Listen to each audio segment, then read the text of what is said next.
All right, I've cut my hair and I've trimmed my face, but the chins still remain.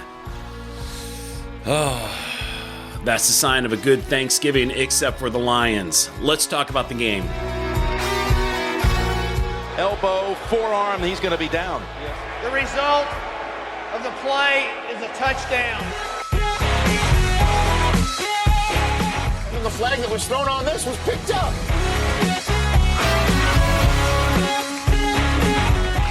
I don't know, did it get the face mask? So by rule, the game is over.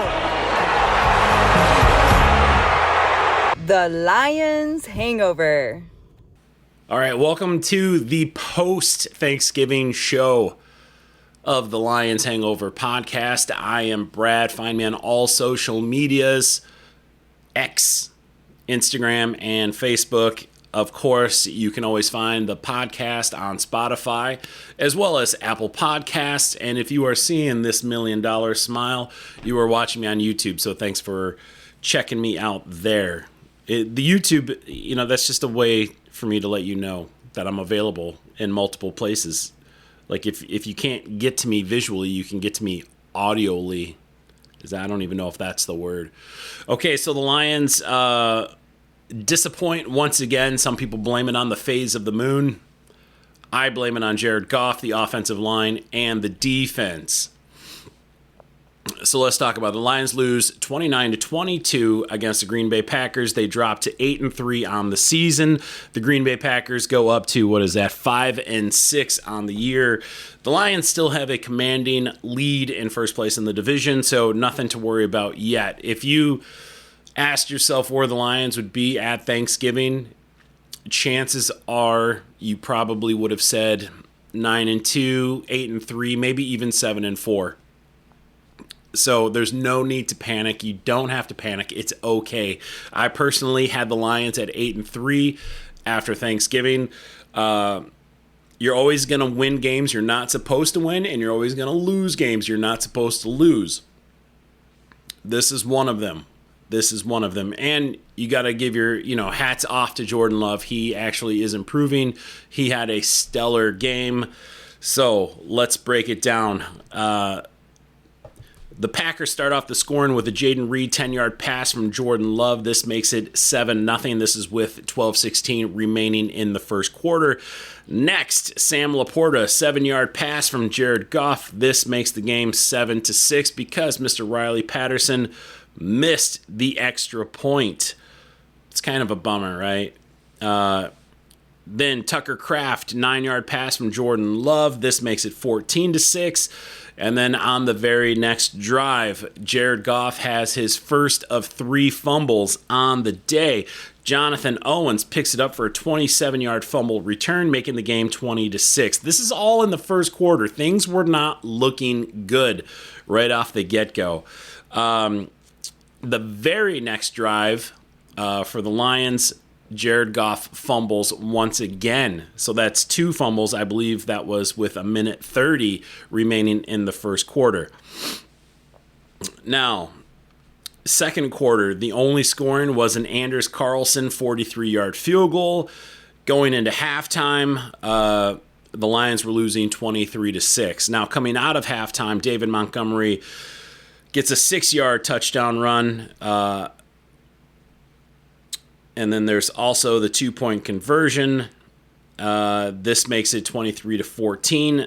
And then the Packers come back with 3:30 left in the third quarter. Christian Watson, 16-yard pass from Jordan Love. Their 2-point conversion failed. This makes the score 29-14.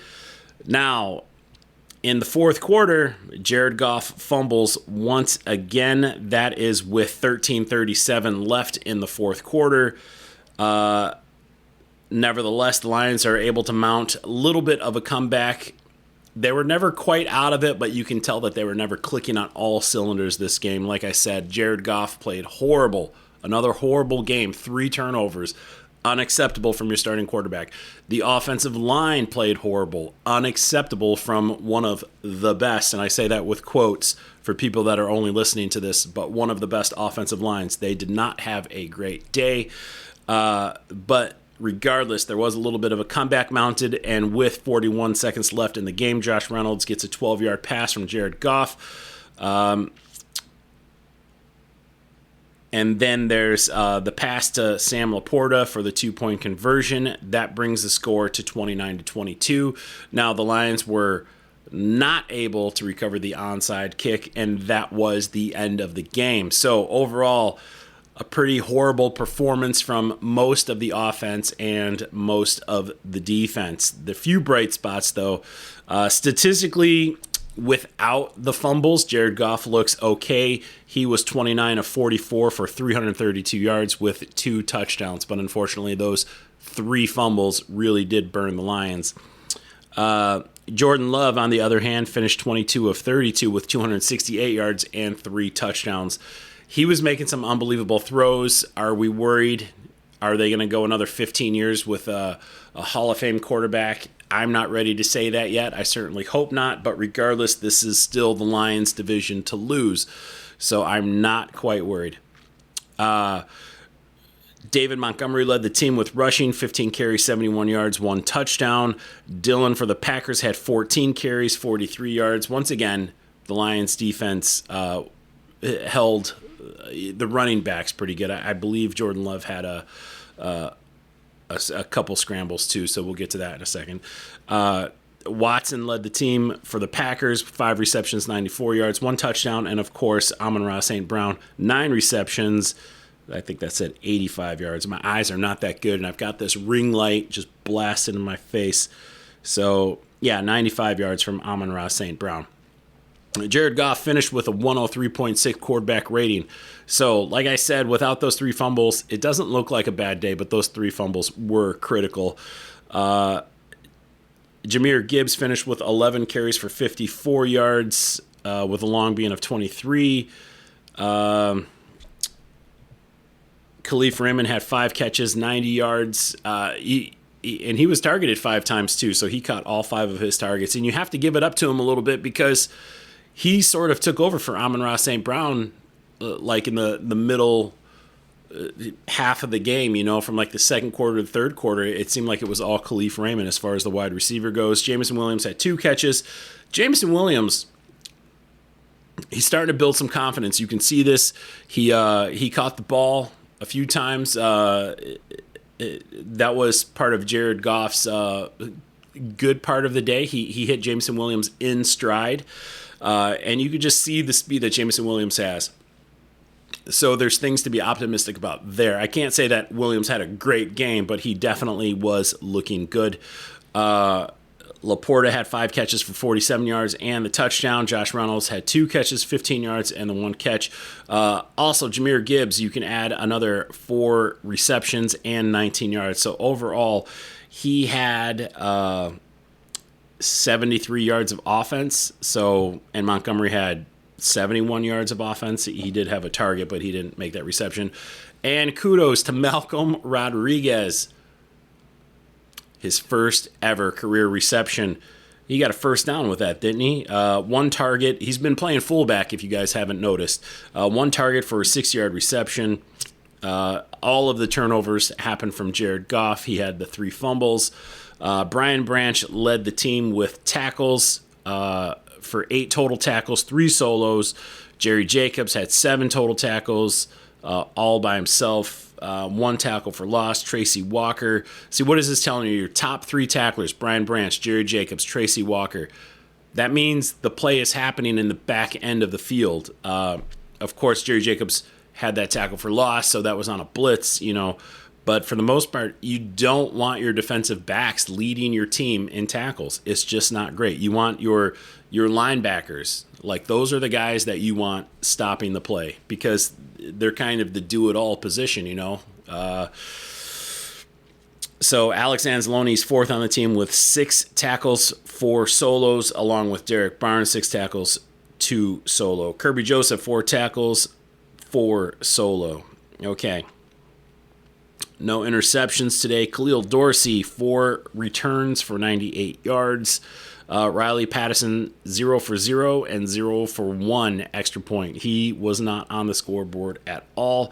Jack Fox, 2 punts, One of those inside the 20. So Jordan Love, like I said, finished 22 of 32 for 268 yards, 3 touchdowns with a quarterback rating of 125.5, miles above Jared Goff, and that should not be happening.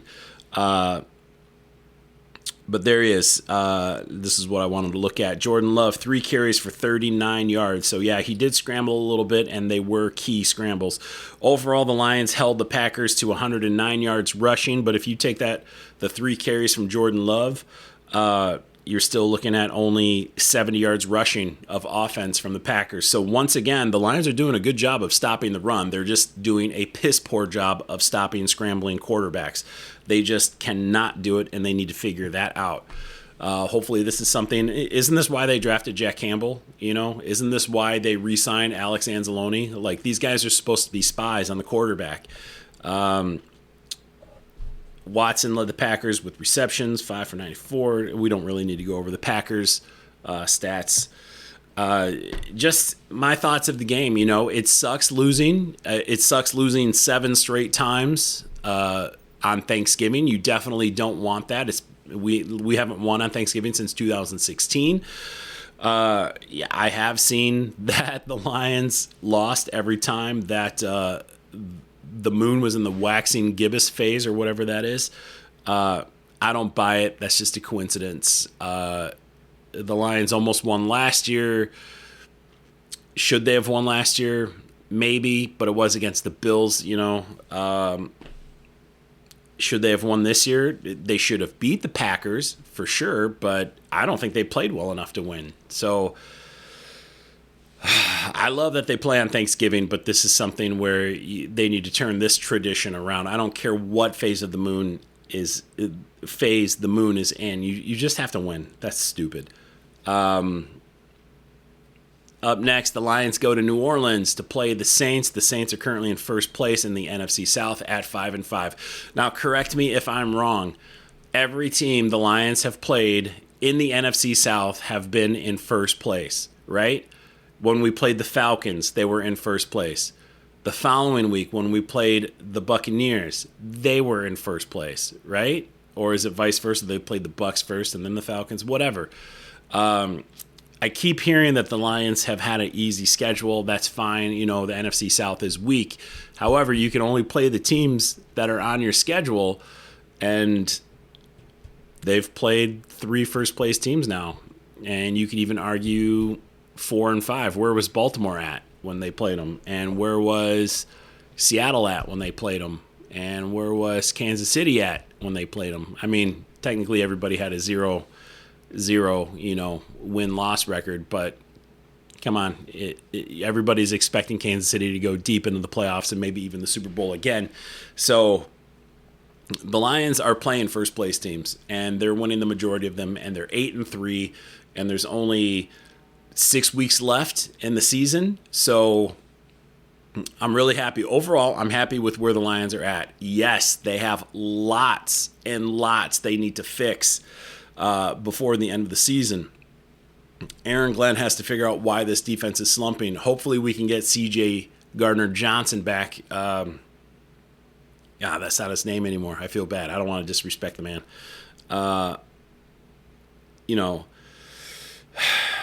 The Lions have things they need to figure out. Jared Goff has to play better. He has to play smarter. He has to secure the football, whether it's throwing interceptions or dropping the ball. He has to take care of the ball better. I don't know what else to say there. But the Lions, they're playing.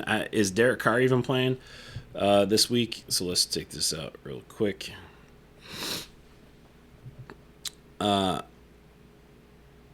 Derek Carr should be playing. Of course, they've got Alvin Kamara, and we will see our buddy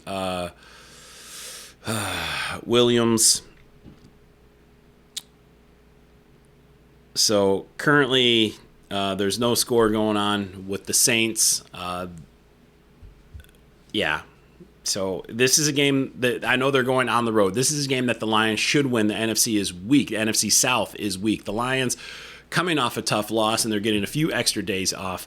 I have a lot of confidence that the Lions will rebound. This is sort of a homecoming for Dan Campbell and Aaron Glenn. They're both going back to New Orleans where they've had some coaching experience. So I think this is important to them. I think this will be stressed to the team that this is important to the coaches that they pull this one out. I think everybody's going to want to rebound from sort of a flat performance, including Jared Goff. He better. Otherwise, you're going to start hoping for Teddy Bridgewater, and I'm not sure any of us really want that. But you got to do something to mix it up. You got to do something to stay on top. You have to do something to remotivate that team. So I look for a strong performance in New Orleans. I'm not saying a blowout, and I'm not even guaranteeing a victory because who knows what's going to happen. But this is a game that the Lions should be able to win. This is a team that they should be able to beat. I want to say easily, but we will have to see how it goes. Other than that, I'm not sure. Yeah, this one's probably a little bit short, but I'm a few days removed from the game, so the enthusiasm isn't quite there. But you know how it is with the holidays. Hey, awesome victory by Michigan yesterday, 3 straight, but this isn't the Wolverines hangover. This is the Lions hangover. So other than that, thanks for watching. Thanks for listening. I will catch you guys next week after the game. And take care. Happy holidays. Hope you guys had a happy Thanksgiving. Bye-bye.